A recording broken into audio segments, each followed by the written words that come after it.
it's so cool that you can still make awesome results from home. Here's exactly how. Right off the bat, none of your technique work and elasticity changes. So if you're just staying from home, you would stay on the base strengthening, but you can then add, once your penultimate is good, you can start working your approach jumps. Once you've got your bounding 1 and 2 done, you can start doing 3 and 4 and 5 and 6. I don't think you're gonna have to progress all the way to depth jumps, because without bars and heavier weights, I don't think there's enough force that you're gonna warrant needing that. That's kind of a last attempt. You could get to 99% of your potential even without those final steps. All your jump work, no equipment needed. And then if you look at your strength, you have a couple options, okay? I have at home, I have a couple cinder blocks, and I have a vest and dumbbells that are a quarter of my weight each, so I can load full body weight Patrick step-ups. But even without any weight, you can do the Peterson progression for height and get the actual same amount of leg strength. It's pretty awesome. Nordics, again, you can find somewhere to do it, but even if you don't want to, okay, that's not gonna stop all your progress. The bounding is gonna give you super strong hamstrings.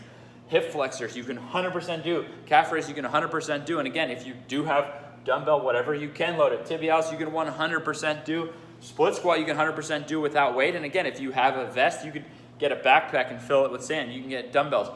You could load split squat. Seated good morning, we'll not try to mimic that. Not as much of a concern. That's really prepping you for things like squats anyway. So if you're going to that length of your home gym that you're gonna have bars and stuff for squats anyways, well then you'd be able to do seated good morning. So you're fine either way. Jefferson curl works with body weight alone. It's a good exercise. And again, you can gradually add load to that from home. Cross bench pullover, more dependent if you have a bench and stuff, but not out of the question at home to have a bench, have light dumbbell set.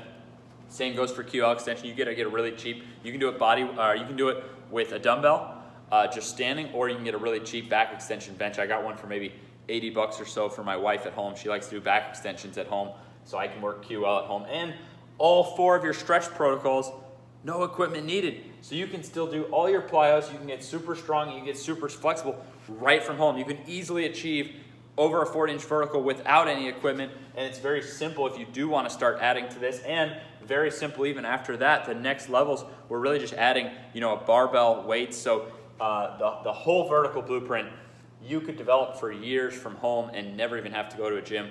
That's what I would personally do. I'd start with the easier stuff, and then I'd build out by obtaining weight vest and or dumbbells, and then gradually getting a rack with bar and plates.